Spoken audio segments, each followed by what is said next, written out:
Just a nurse. That's what Dr. Mercer called her when he thought the break room door was closed. Megan O'Brien stood motionless on the other side of the threshold, her badge clipped to her scrub pocket, her hand steady as a surgical laser, listening to 3 residents laugh at something he'd said. She didn't flinch. She didn't react. She simply turned and walked back down the corridor as though she hadn't heard it, as though the words hadn't landed like shrapnel. Just a nurse with no pedigree, no prestigious conferences on her CV, no mentors whose names meant anything to people like him. 3 years at Cedar Creek Medical in Norfolk, and Dr. Mercer had spent 2 of them making sure everyone understood exactly where she stood. Below him. Below the residents. Below the order of things as they should be. She didn't know he was watching. She didn't know that competence without credentials was the one thing he couldn't forgive. The recovery ward hummed at 60 hertz, fluorescent lights casting everything in that particular institutional pallor that made everyone look faintly ill. Megan moved through it at 6:38 a.m. on a Tuesday, before most of the day's shift had arrived, before Dr. Mercer was even in the building. Her shift started early. It always did. Room for 01. Room for 02. She checked the monitors, adjusted the 4 drips, made notes on charts with her handwriting so precise it looked printed. The limp in her left leg was barely perceptible unless someone was watching closely, and most people weren't. She favored it slightly when fatigue set in, but at this hour, adrenaline still moved through her system like muscle memory. The scar on her left shoulder blade, barely visible when she reached high for supplies, was something she'd long ago stopped thinking about. Old injury. Old life. Current job, keep patients alive and keep her head down. Dr. Mercer arrived at 7:15 a.m., and by 7:34, he was standing outside room 408 watching her through the observation glass. The patient, a 67-year-old man named Hendricks who'd had complications after a graft procedure, needed a new full line. The old one had infiltrated, and the arm was swelling. Routine work. Megan had already assessed the situation, dehydrated, difficult stick, probably needed the saphenous vein access if the peripheral lines weren't going to work. She didn't hesitate. She didn't announce her plan in that deferential way that made her voice smaller. She simply prepped the site with the kind of precision that came from having done this not in hospitals but in field conditions where there were no second chances, where an infiltrated line meant a dead patient. 14-gauge angiocath needle. She threaded it with the kind of smooth, practiced motion that took years to develop. Her hands moved like someone who'd held this exact same needle in dusty conditions under fire, who'd gotten the line in the first try because there wouldn't be a second try. In and through. Flash of blood in the chamber. Tourniquet released. Saline lock secured. One fluid motion. 90 seconds from start to finish. The patient barely winced. Hendricks looked up at her with gratitude in his eyes, the kind of gratitude that came from pain being solved by someone who knew what they were doing. Dr. Mercer's jaw tightened behind the glass. She didn't see it. She was already charting, already moving on to the next room, her presence like a weapon she'd learned to sheath so completely that most people forgot it was there at all. He saw a woman with steady hands and no explanation for where those hands had learned to move like that. No military background on her resume. No advanced certifications. Just a nursing degree from Old Dominion and 3 years of quietly, methodically making every single doctor on the floor look slightly incompetent by comparison. The thought sat in his chest like something corrosive. The break room smelled like burnt coffee and antiseptic soap. Megan sat alone at the corner table at 11:50 a.m., her lunch in a plastic container in front of her, grilled chicken, brown rice, something green. She ate the same thing every day. Disciplined. Efficient.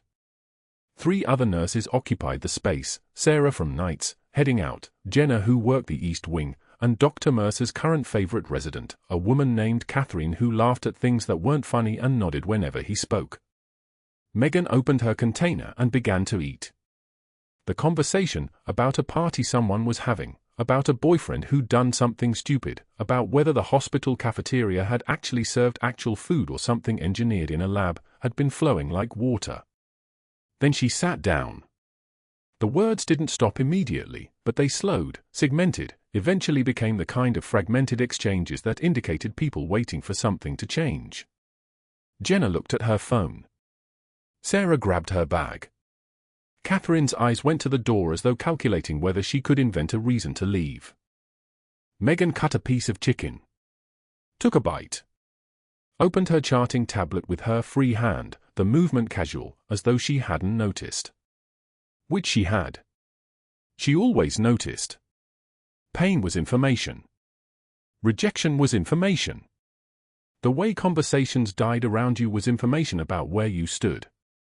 She continued her work, her eyes on the notes for Mrs. Patterson in 410, post-op vitals, fluid intake, pain management, as though she was completely alone, as though the other 3 women weren't sitting 15 feet away pretending very hard not to be aware of her existence.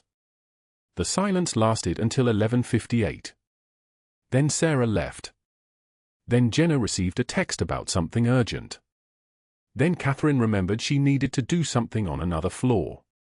In 90 seconds, Megan was physically alone in the break room, still eating her chicken, still charting, still existing in that particular way that Dr. Mercer had cultivated, present but invisible, competent but insignificant, existing in the hospital the way ghosts existed in buildings. She finished her lunch. She closed her tablet. She didn't cry in the supply closet, because that wasn't who she was. Instead, she stood and rinsed her container in the sink, dried it, placed it back in her bag with the same precision she used for everything else. Then she returned to the ward, clocking back in at 12:07 p.m., ready for the afternoon rotation. Room for 12 had been empty since morning. At 1:48 p.m., the crash cart appeared first, then the stretcher, then the patient. Megan was updating the medication chart for room 411 when she saw them wheel in Staff Sergeant Devon Cross. Missing half his lung. That was the summary in the file, but she didn't need to read the file. She recognized him. Recognized the uniform jacket they'd kept on him because removing it would mean addressing the tattoos, the unit insignia, the marker of what he'd been before the IED. Recognized the way his breathing was slightly labored, compensating for the lung capacity he no longer had. She recognized his face because she'd seen it in photographs once, in a briefing in Kandahar years ago. The medic who'd replaced her. The one who was supposed to be better.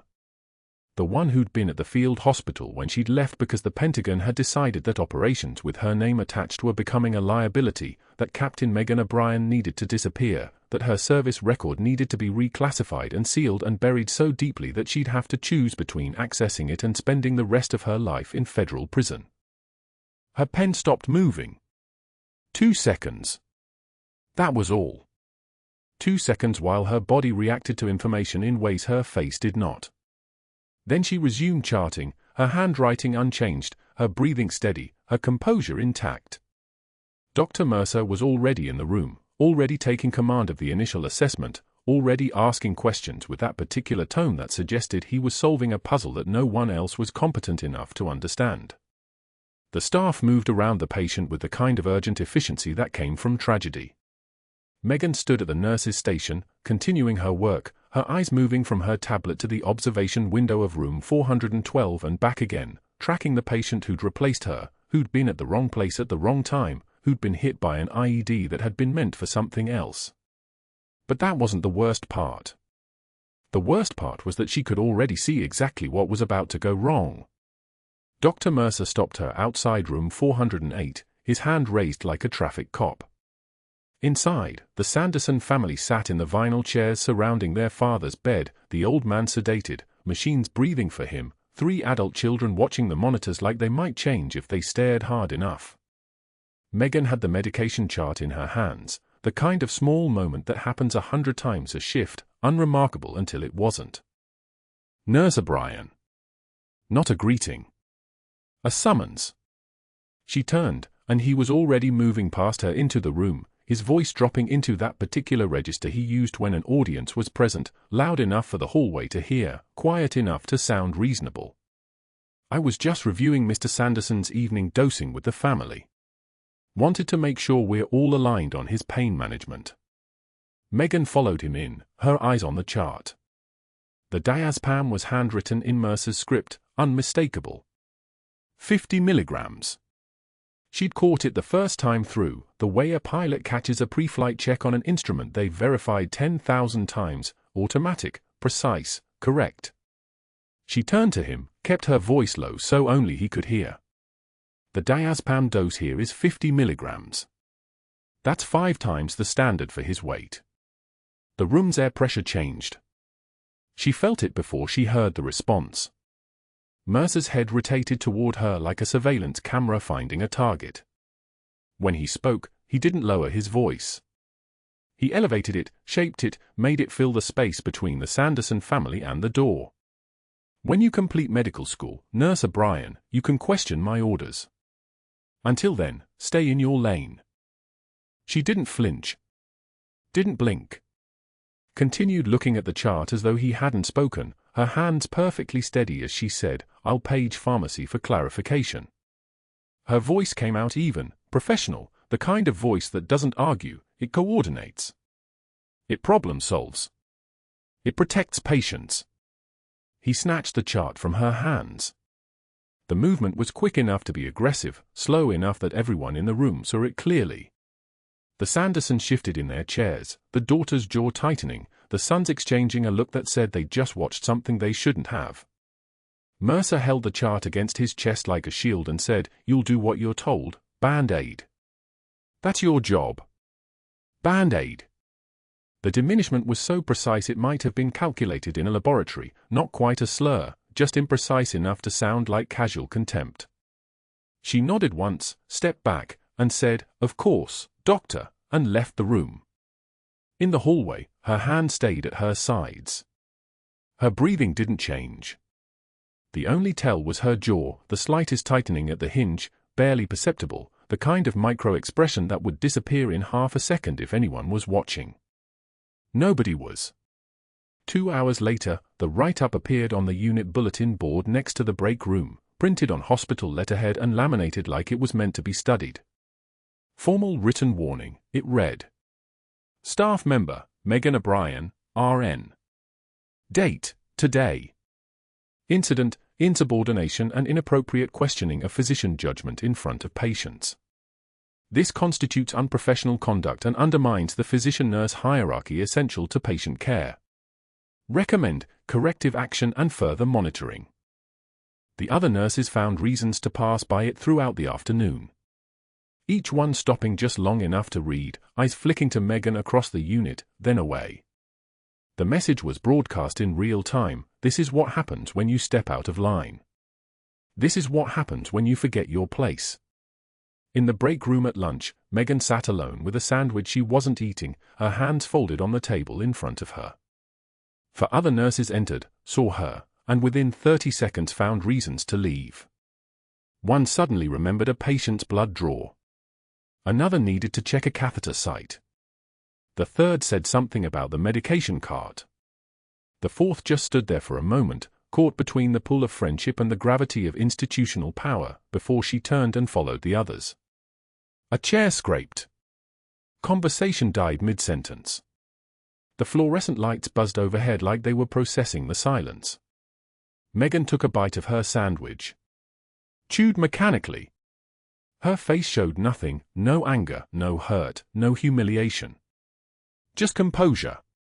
Just the kind of calm that comes from having already survived worse than a broken social ecosystem. She finished eating. Cleaned up. Moved to the next task. But that wasn't the worst part.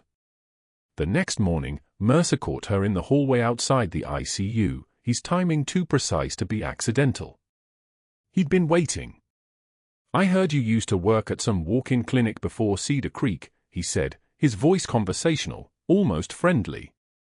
"No wonder you don't understand real medicine. Different skill set, I suppose." Walk-in clinic. He dug into her history, found the gap between her arrival at Cedar Creek and whatever came before, and weaponized it. She nodded once and said, "Excuse me, doctor," and walked past him, but she felt the weight of it settling in, the whisper campaign beginning its work, the slow poisoning of every professional relationship she'd built over 3 years. By midweek, the other nurses had stopped writing down her suggestions during handoff. During the 7 a.m. report, when she mentioned that Mrs. Chen in 405 was showing early signs of DVT based on calf swelling and pain, the charge nurse nodded but wrote nothing. When she flagged a medication interaction during the afternoon review, the resident said, "I'll handle it," in a tone that meant he wouldn't. She watched it happen with the same clinical detachment she'd once used to triage casualties in a dust storm, cataloging, assessing, understanding the battlefield without becoming part of it. Mercer was systematic. That was what she recognized in him that others might miss. He wasn't just being cruel, he was being strategic. Over the next 72 hours, he cultivated 3 board members, each conversation carefully designed to plant seeds. "I'm concerned about her clinical judgment," he'd say to the chief of surgery. "Has anyone reviewed her credentials lately? I find it odd she came with such a sparse background." To the hospital's HR director, "I'm not saying she's incompetent, but there's a pattern of questioning authority, and that creates liability." To the administrator, "I'm trying to mentor her, but she seems resistant to guidance." 20 years of favors had built him a foundation. 20 years of attending the right conferences, golfing with the right people, making calls when they mattered. He'd positioned himself as the standard against which everyone else was measured, and he'd done it quietly, competently, without ever raising his voice in public again. But that afternoon, there was a commotion from the direction of the recovery ward. A sound that didn't belong, not a monitor alarm, not a code call, but something heavier. Something that made the unit nurses look up from their stations. A door hitting a wall hard enough to reverberate through the corridor. And then a voice, raw and fractured, bellowing across the recovery ward like an air horn in a cathedral. "Where is he? Where's my brother?" 2 nurses screamed. One knocked her chair backward. A resident dropped his tablet and it clattered across the floor in the sudden silence that followed. Dr. Mercer, standing near the medication station, turned toward his office. The stairwell door had burst open, and through it came a man, 300 pounds minimum, 6'4" in boots, wearing army combat uniform that was soaked dark with blood, his eyes moving across the room like he wasn't seeing a hospital at all. Like he was seeing something else. Somewhere else. "I have to get him out." His fists were clenched so tight his forearms were shaking. "They're coming over the wall." Everyone moved backward. The nurses retreated toward the supply rooms. The residents found reasons to step behind door frames. Security was 2 floors away, at least 2 minutes out, maybe more. The intruder advanced down the hallway, his breathing like something wild and caged, checking room numbers with the methodical focus of someone running on pure adrenaline and muscle memory. Except Megan. She stepped forward from the nurse's station, away from the safety of the counter and into the center of the corridor. Her hands came up to her sides, visible, empty, palms forward. She didn't run. She walked directly toward him with measured steps, her voice dropping into that low calm cadence that had once talked down a compound full of armed insurgents 23 months ago in a place that no longer existed on any map she was allowed to keep. "I can help you find him," she said. "Tell me his name." The intruder's eyes were unfocused, darting, his pupils dilated like someone seeing through time. His breathing was ragged, controlled, the breathing of someone trained in how to stay functional under threat. "They're coming," he said. "I have to get him out. The wall is coming down and I have to. Tell me his name." Her voice was steady, pitched low, a frequency that cut through the chaos because it wasn't panicked. It was certain. His fist came up. Everyone gasped. But Megan was already moving, her body shifting with the kind of fluid precision that no civilian nurse should possess, redirecting his momentum rather than blocking it, using his weight against him the way water shapes stone. She guided him down, not through him, and suddenly he was on his knees and she was kneeling beside him, one hand on his shoulder, saying, "You're safe. You're stateside. You're at Cedar Creek Medical in Norfolk, Virginia. Tell me your brother's name and I'll take you to him."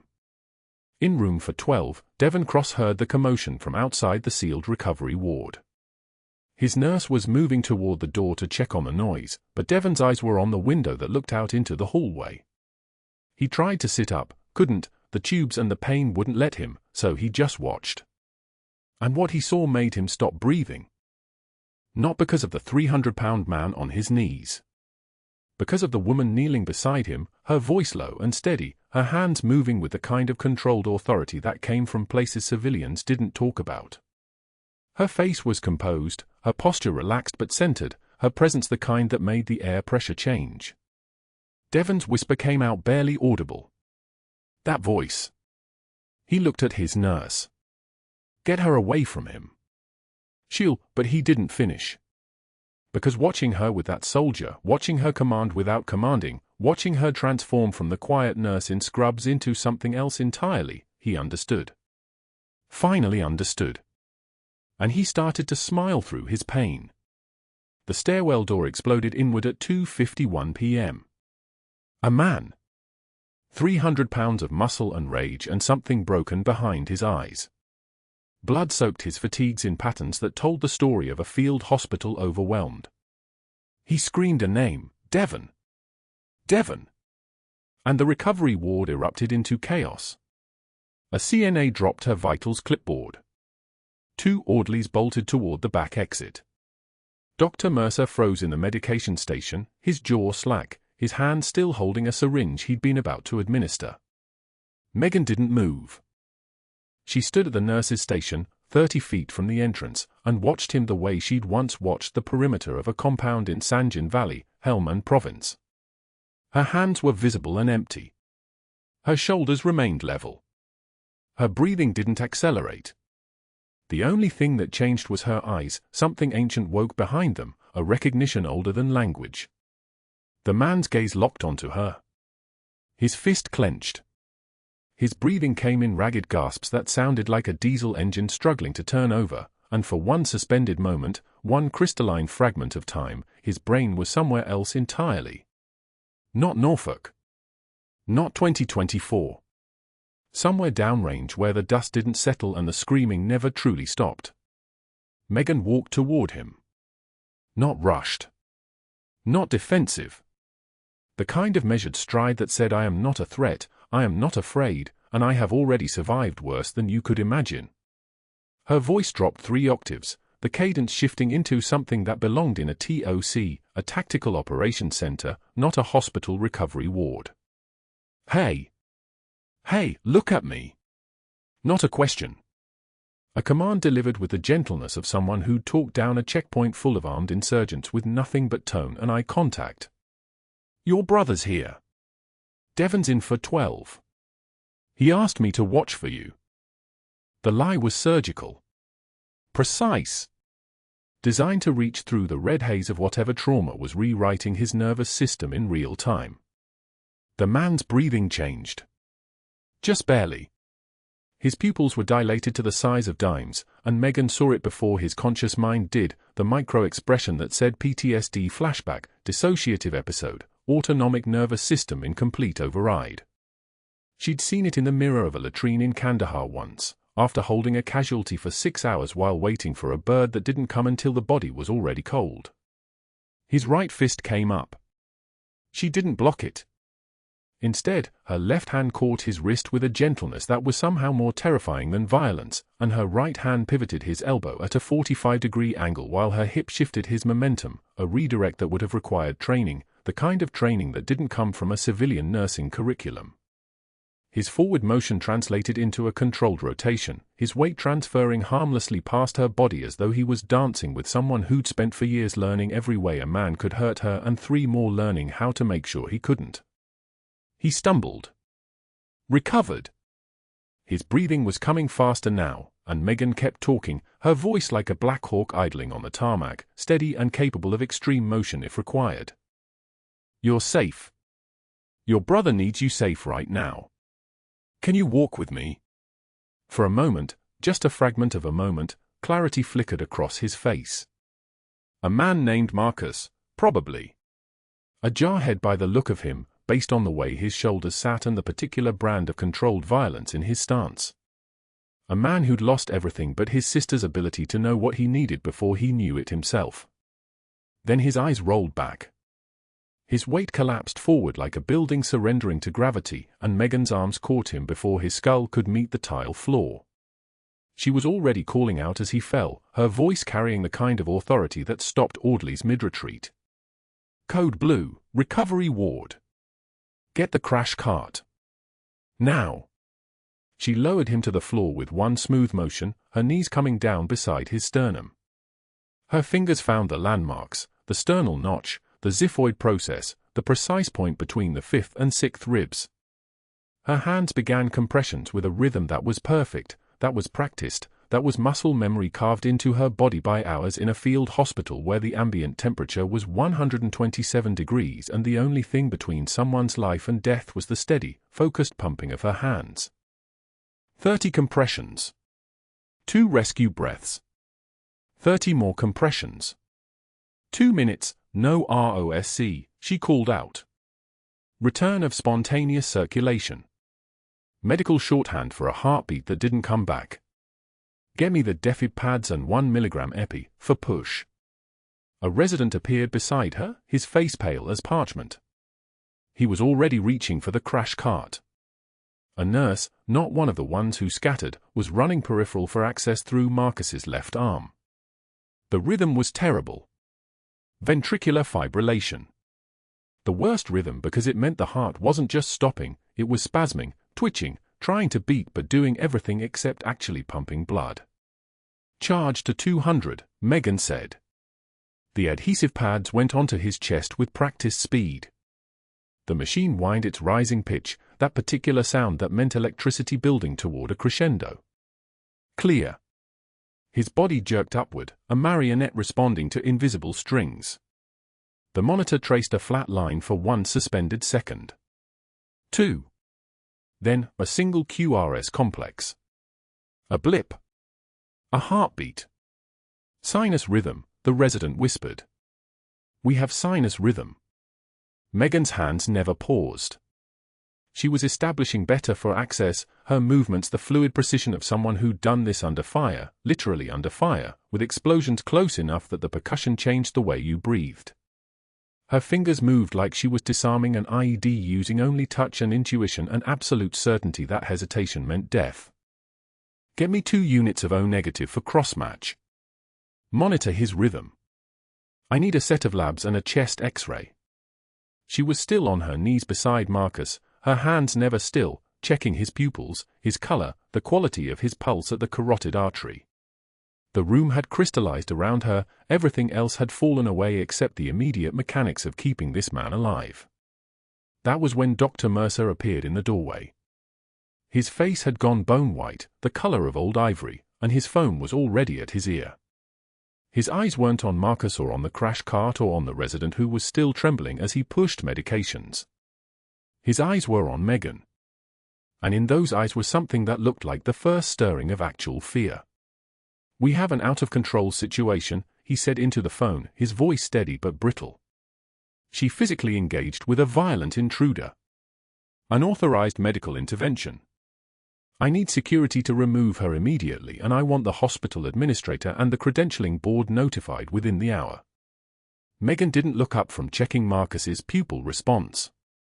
Her voice came out flat and professional, the kind of tone used in operating rooms when a surgeon knew they were losing a patient and had to keep everyone focused on what came next instead of what was coming. Second line is running. Get me the portable ultrasound. I need to confirm there's no pericardial effusion. The ultrasound probe was in her hands in 30 seconds. She ran it across Marcus's chest, her eyes reading the image the way someone reads a book written in a language they'd learned during 4 tours in Kandahar, during the time when the Pentagon had erased her name from every official record and buried her medals in a vault that only 3 people on the planet knew how to access. No fluid around the heart. Good. No hemorrhage in the abdomen. Better. He's stable, she said. Get him to intensive care. Room for 12 needs to see him. Tell the patient in 412 his brother just tried to kill himself and we stopped it. But Mercer was still on his phone, pacing now, his voice taking on the desperate edge of someone who could feel something slipping away from him but didn't yet understand what it was. I don't care if she's been here 3 years, he was saying. I want her credential file reviewed. I want her references checked. And I want to know exactly what kind of training she has that would allow her to handle a violent intruder like she was trained in combat medicine." The resident who'd been assisting looked at Megan, then back at Mercer. For just a moment, something flickered across his face, a question he was asking himself but didn't dare voice out loud. He'd watched her hands move. He'd watched the precision of her interventions. He'd felt the absolute certainty radiating off her like heat off a desert runway. And he was beginning to realize that you didn't learn that kind of skill in a civilian hospital. Megan was already moving toward the stretcher, her hand steady as a surgical laser as she helped guide Marcus onto it. The EMTs, the real ones, the transport team, were already there, already moving him toward the ICU elevator. She called out instructions as they moved, her voice carrying through the recovery ward with the weight of someone accustomed to being obeyed immediately. Continuous cardiac monitoring. Run another EKG in 5 minutes. If he goes back into VFib, push epi and charge again at 360. She turned back to the nurse's station, her scrub spotted with the kinds of stains that soap would wash out but memory never would. Dr. Mercer was still on his phone, his face darkening by shades as he spoke to the administrator, demanding consequences, demanding answers, demanding that the hospital protect itself from what he was clearly beginning to understand was something far more dangerous than a simple nursing mistake. Megan walked past him without looking at his face. She could already hear the phone calls starting, to other board members, to his allies, to every favor he'd accumulated across 20 years of protecting his own reputation at the expense of everyone else's. By tomorrow morning, her credential file would be under review. By tomorrow evening, investigators would be asking questions about her background. By Monday, there would be a termination hearing. She'd survived worse. But as she turned toward the supply room to get cleaned up, her jaw tightened just slightly, not a crack in her composure, but a recognition that the invisible line she'd been walking was about to vanish beneath her feet. She had one more decision to make, and the consequences of that decision would determine whether she stayed erased or whether she allowed herself to be found. Dr. Mercer's face had gone the color of old concrete the moment Marcus Cross's fist connected with the wall instead of Megan's chest. He watched from the doorway of the recovery ward as she moved through that man's violence like water through a sieve, no panic, no hesitation, just a series of movements that shouldn't have existed in a civilian nurse's repertoire. By the time her hands had found the right pressure points and his cardiac arrest had resolved into something resembling a rhythm again, Mercer's mind was already calculating trajectories. Not of gratitude. Of elimination. He didn't move toward her. He moved toward the nearest phone. Security first. Then Administrator Chen. Then calls to board members he'd cultivated over 20 years, Dr. Harrison who'd written the hospital's credentialing policies and owed him a favor from a malpractice defense, Patricia Vance from HR, who remembered when he'd covered her shift during a family crisis, the interim chief of staff who'd benefited from Mercer's testimony in a peer review that kept his privileges intact. His voice remained steady, professional, concerned. An out-of-control situation, he called it. Unauthorized physical intervention on a volatile patient. Potentially dangerous technique that could have caused further injury. We need to protect ourselves legally. Each call was a small brick, and by the time he finished, the wall was already rising. Security arrived at her station at 1:38 p.m. She was finishing her documentation, her hand steady, her uniform still pristine despite the chaos that had erupted around her. They didn't arrest her, not yet, but they walked her to the administrative office with the careful politeness reserved for people about to be terminated. She moved between them like a ghost, neither resisting nor acknowledging. By 2:22 p.m., she was instructed to clock out pending investigation. By 2:15 p.m., she was sitting in her Subaru in the Cedar Creek parking lot, still wearing her scrubs, the weight of everything she couldn't say pressing against her sternum like a stone. The drive to her apartment on Colley Avenue took 11 minutes. She didn't turn on music. Didn't call anyone. The only sound was the whisper of tires on wet asphalt and the mechanical hum of her air conditioning cutting through Norfolk humidity so thick it felt personal. Emma was at the kitchen table with her homework spread out in careful rows, colored pencils lined up like soldiers. She was 9 years old and had her mother's eyes, the kind of dark brown that caught light like water. When the front door opened and Megan stepped through in full scrubs at 2:15 in the afternoon, Emma's pencil paused mid-stroke. "Mommy? Why are you home early?" Megan didn't answer immediately. She set her keys on the counter, the small brass key to her locker, the house key, the one she wasn't supposed to have anymore once the investigation concluded. Her hands looked strange to her, like they belonged to someone else. Competent hands. Dangerous hands. Invisible hands. She sat down across from her daughter at the kitchen table. The afternoon light came through the window in long amber bars, dust particles visible in the beams like small galaxies suspended in time. Emma watched her, the way children do when they sense something fundamental has shifted. "Mommy helped someone today," Megan said. Her voice sounded different to her own ears, hoarse, like she'd been screaming, though she hadn't made a sound. "A very sick person. And I made sure he got better." "That's what you always do," Emma said, practical in the way of children who haven't yet learned that helping isn't always rewarded. "Why are you crying?" Megan hadn't realized the tears had started. They ran down her face in thin streams, cold against her skin, and she didn't wipe them away. Her hands stayed folded on the table as if they belonged to someone in custody. "Sometimes," Megan said carefully, choosing words like stepping stones across dark water, "when you do the right thing, people don't understand why.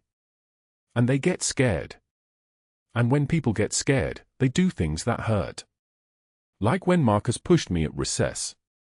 Emma asked, referencing an incident from 3 weeks ago. "Because he was scared I'd take his friend." The accuracy of a child's logic was like a blade. Megan nodded slowly. "Are they scared of you, Mommy?" There it was. The question that required a lie or a truth neither of them was ready for. Megan's jaw tightened imperceptibly, the only visible crack in her composure, and she chose a version of the truth that wouldn't destroy what remained of her daughter's world. "They're scared of things they don't understand about me," Megan said. "And I can't explain those things. It's complicated. Will you go back to work tomorrow?" The termination notice was still in her pocket, folded twice, the hospital's letterhead crisp and official. "Pending investigation into patient safety violations and unauthorized medical interventions." Her employment was suspended effective immediately. She had until Monday at 9:36 a.m. to attend a formal hearing where her future, what remained of it, would be decided by people who already knew the verdict. "No," Megan said quietly. "I won't go back for a while." Emma's face crumpled with the particular pain of childhood injustice. "But you like helping people." "I do," Megan said, and her voice finally cracked, just slightly, enough that Emma heard it and reached across the table to take her mother's hand. That night, after Emma was asleep, Megan's phone rang at 11:56 p.m. Unknown number, but the area code was 703, Pentagon. "Captain O'Brien?" A woman's voice, clipped and military in its precision. "This is JAG Officer Patricia Chen, Defense Legal Services. I'm calling regarding your situation at Cedar Creek Medical." Megan didn't speak. She couldn't speak. How many hours had it taken them to identify her? 12? 14? "You were told during your discharge that you were to remain invisible," Chen continued, her tone suggesting no judgment, only facts. "That any attempt to resurface your service record would result in federal prosecution under the Espionage Act. Do you understand the gravity of that restriction?" "Yes," Megan whispered. "Hospital investigators are now requesting your credentials. They're asking where you trained, what your certifications are. Your cover as a civilian nurse is compromised. There are 2 paths forward, Captain. The first is that you disappear again, you cooperate with the investigation, you accept termination, you fade. The second is that your service record remains classified and you face prosecution for violating the secrecy agreement you signed." Chen paused. "What I'm hearing is that you saved a Marine's life using methods that should not exist in your employment record. That was brave. It was also catastrophically illegal." "I understand," Megan said. "The hearing is Monday morning at Cedar Creek Medical. 9 o'clock. Administrator's conference room. I would advise you to accept termination without contention. Don't fight it. That's your best chance at avoiding the other option. The line went dead. Over the weekend, Dr. Mercer worked with the precision of a surgeon planning an incision. He positioned board members in the conference room the way a general positions troops. Dr. Harrison, who would speak to her questionable credentials and lack of formal military medical training, which was true, technically, except for the part about the 10,000 hours in the deadliest hospital on the planet. Patricia from HR, who would present the documentation of her unauthorized physical intervention. The interim chief of staff, who would raise liability concerns. By Sunday evening, Mercer had constructed something beautiful in its cruelty, a wall of institutional authority that no civilian nurse could breach. But on Sunday at 11:32 p.m., something shifted that he didn't see coming. Tom Rodriguez, the hospital's IT director and a Desert Storm veteran, had been reviewing security protocols when he noticed something anomalous in the recovery ward camera's access logs. Dr. Mercer's administrative credentials, attempting to view the footage from 2:51 p.m. on Friday when Marcus Cross had arrived. Then attempting again at 4:15 p.m. Then again at 6:22 p.m. Then, at 10:53 p.m. Saturday night, an attempt that didn't just view the footage, it attempted to delete it. Rodriguez's monitor lit up with deletion alerts. He watched the progress bar in real time and did something that would have consequences he couldn't have predicted. He let it happen. Every frame that Mercer deleted, Rodriguez's system backed up simultaneously. By the time Mercer thought he'd erased the evidence, Rodriguez had archived it with timestamps and authenticated proof of the deletion attempts. He made 2 phone calls. The first to Administrator Chen, voice steady, "We have evidence of tampering with security footage. I need to report this to hospital compliance and law enforcement." The second to the State Medical Board, where he filed a formal complaint about Dr. Mercer's conduct, providing every detail, every access attempt, every moment of professional misconduct carefully documented. By Monday morning at 8:22 a.m., Mercer still believed he had constructed an airtight case. He walked into the conference room with his folder thick as a Bible, his reputation burnished by 2 decades of careful positioning. He took his seat at the head of the table and began arranging his papers with the confidence of a man who had never lost an argument that mattered. He had no idea what was walking through that door in 13 minutes. The conference room door opened at 11:02 a.m. on Monday. Not a Dr. Mercer walking in with his carefully arranged papers and his carefully positioned allies. The door opened to reveal Staff Sergeant Devon Cross in a wheelchair, his left arm in a sling, his breathing still labored from the pneumothorax that had nearly killed him. The Marines didn't ask permission. They wheeled him straight in against medical advice because a warrior's testimony doesn't wait for convenient scheduling. Devon's eyes found Megan across the table. He wheeled himself closer, passing board members who shifted uncomfortably in their chairs.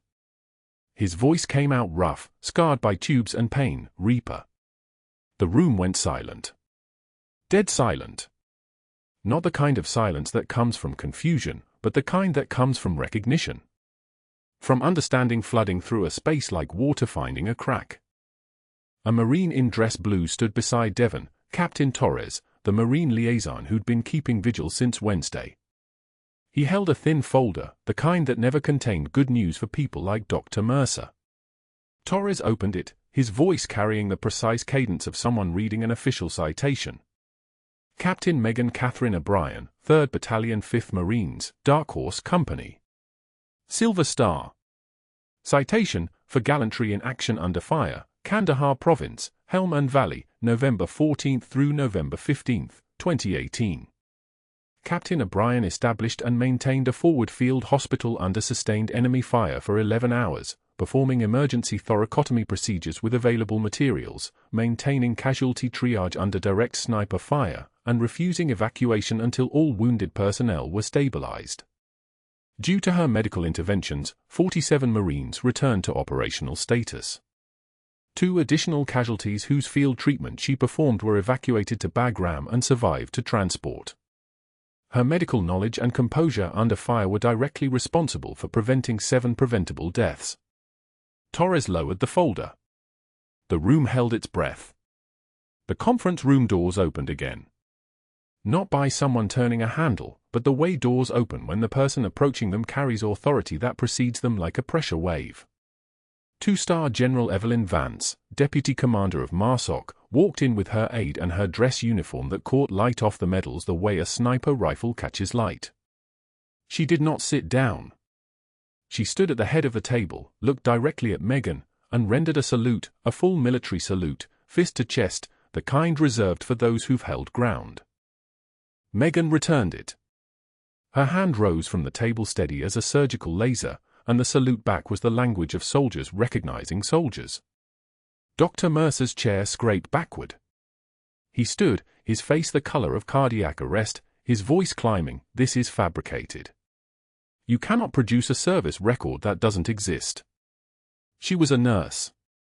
I verified her credentials. She has no military background listed. Check HR, call the Department of Defense. Call. Administrator Chen's assistant entered and whispered something. Chen's face hardened like concrete setting. He looked at Mercer the way a surgeon looks at a tumor. Tom Rodriguez from IT has submitted a comprehensive report to this board, Chen said, his voice clinical, detached. He's documented multiple access attempts from your workstation beginning Thursday morning at 2:33 a.m. 17 attempted deletions of the recovery ward security footage. 1 successful deletion at 11:44 p.m. Saturday. Tom preserved every frame. He has also documented your access logs and submitted them to the state medical board along with a formal complaint regarding evidence tampering and falsification of the incident report you filed with this committee. The room shifted. Board members who'd been watching Megan now turned toward Mercer like sharks detecting blood in water. Mercer's mouth opened. Closed. His hand reached for his phone but stopped mid-motion because he suddenly understood there was no one to call. No one left who owed him anything anymore. The network he'd spent 20 years building, the favors he'd accumulated, the reputations he'd protected, all of it was about to evaporate. I was attempting to protect the hospital from liability, Mercer said, his voice smaller now, defensive. Her actions were reckless. She assaulted that patient. General Vance cut him off. Her voice came out like a Black Hawk landing, no inflection, no hesitation, absolute authority. The footage shows Captain O'Brien using textbook PTSD de-escalation protocols learned in combat medicine training. The footage shows her preventing a psychiatric crisis from escalating to violence. The only recklessness present in those recordings is a physician abandoning his post during a medical emergency. Captain Torres nodded once, a movement sharp as a blade, and deleting evidence afterward is a felony. Board member Williams, the man Mercer had helped secure his position 3 years ago, cleared his throat. He didn't make eye contact. I think we need to adjourn Nurse O'Brien's termination hearing immediately and open a formal investigation into Dr. Mercer's conduct. Dr. Parsons, the head of credentialing, pushed his glasses up. His face was carefully neutral, the face of a man who'd just made a decision he'd regret professionally but knew was correct morally. James, I've received 3 separate complaints this month regarding your treatment of nursing staff. I didn't pursue them because of our history. But given what's emerged here, I think that history is no longer relevant. Mercer's eyes moved around the table like he was looking for a door. There was no door. There was only General Vance standing perfectly still, Captain Torres with his folder, Tom Rodriguez's evidence, and the realization that his 20-year career had just collapsed in real time. My medical license, Mercer whispered. Is under review, Chen said. The state board will contact you within 72 hours regarding the ethics investigation. The silence that followed was the kind of silence that comes right before the fall, before impact, before everything changes irrevocably. Mercer sat down slowly. His hand shook. Not from fear, but from the violent realization that he'd lost everything in his attempt to destroy someone who could never be destroyed because she'd already survived worse than he could ever imagine. General Vance approached Megan and set an official document on the table in front of her. The Pentagon has authorized you to acknowledge your service publicly, effective immediately. The classified aspects of Operation Sandline remain sealed, but your decorations, your rank, and your record are now a matter of official public record. You are no longer bound by the original non-disclosure order." Megan's hand reached down.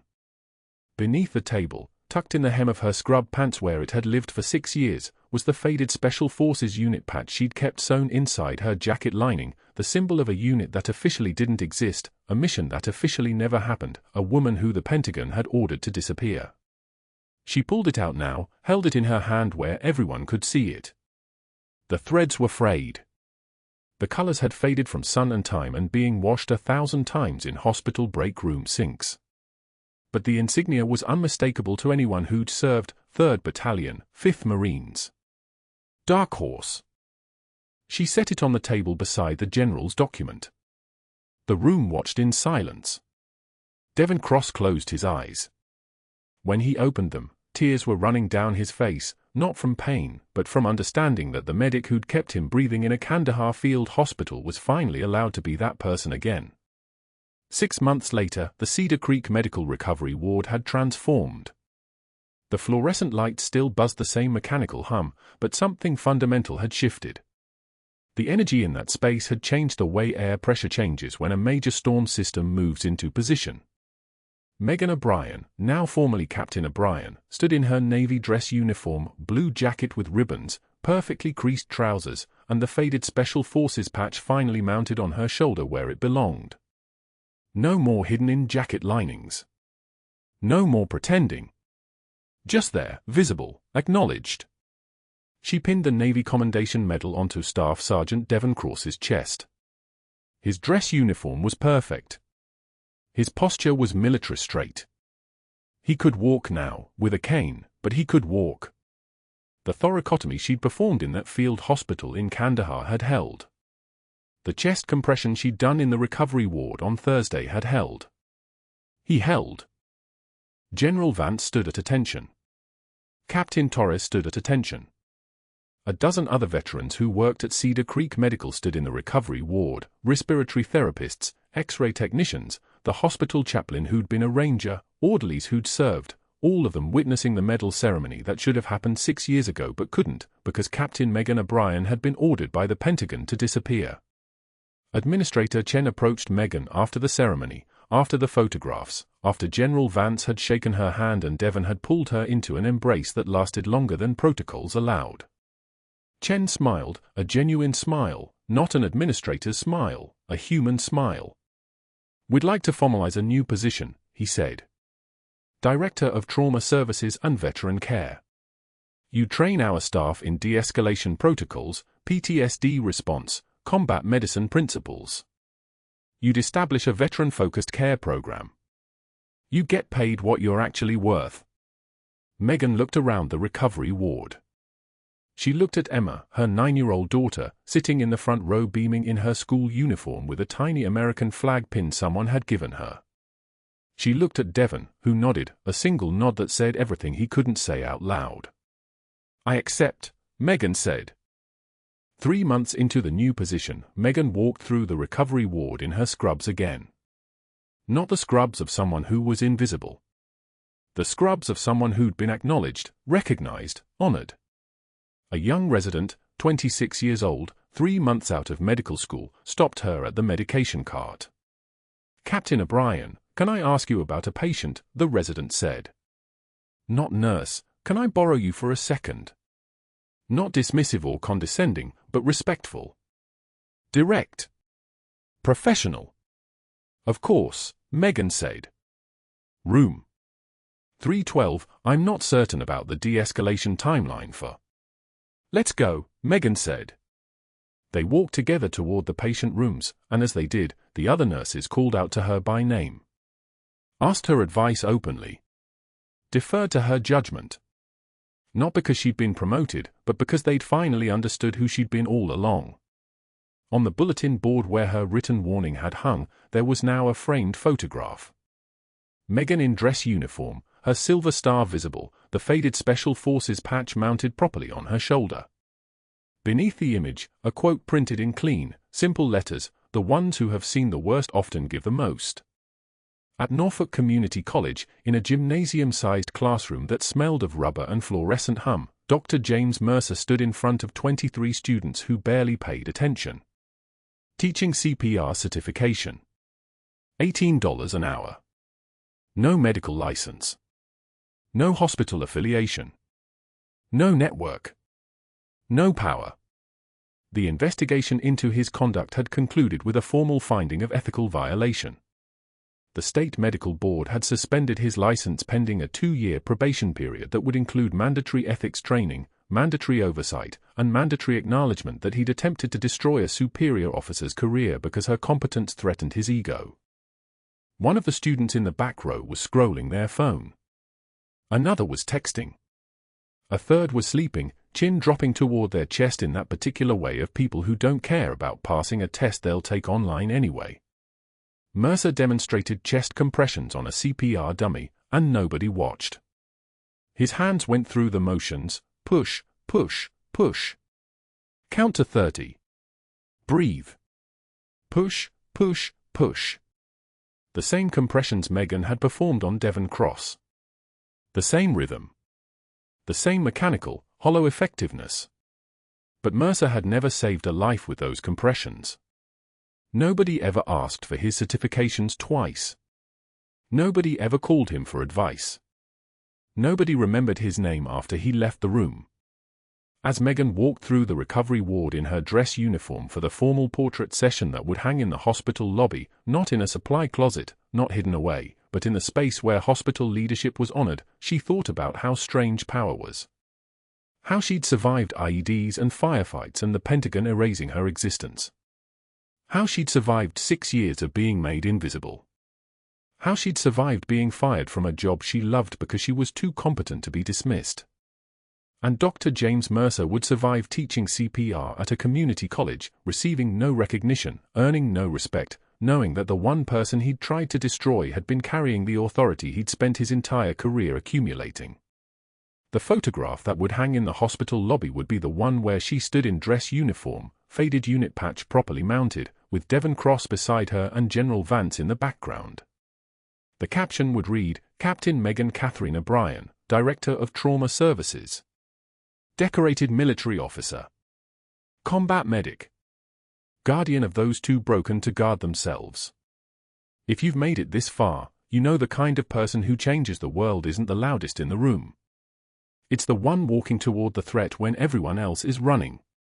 Subscribe to this channel for stories about the ones who carry their strength quietly, the ones who save lives in the dark, the ones who refuse to stay disappeared. Like this video, leave a comment, and tell us, have you ever underestimated someone who turned out to be exactly what you needed? The strongest among us are often the ones we nearly overlooked.